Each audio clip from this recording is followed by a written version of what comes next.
Hi guys, welcome to the Active channel. I hope you're doing well. In this video I'm going to be showing you how to disable comments on YouTube. So let's go to YouTube first.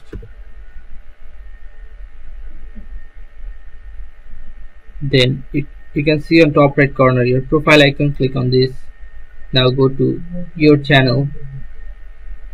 Now just click on, sorry, not your channel, go here, YouTube Studio. Then you'll find here settings option. Click on this settings.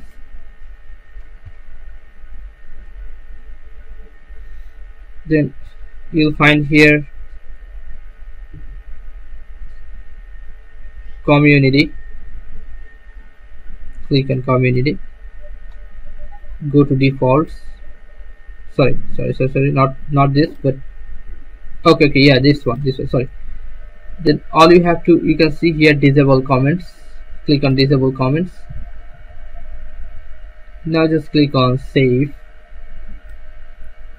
Okay, your comment is disabled for your YouTube channel. Okay guys, so this is how you can do this. So guys, if you find this video helpful, then please give a thumbs up and don't forget to subscribe the channel. Thank you so much for watching the video.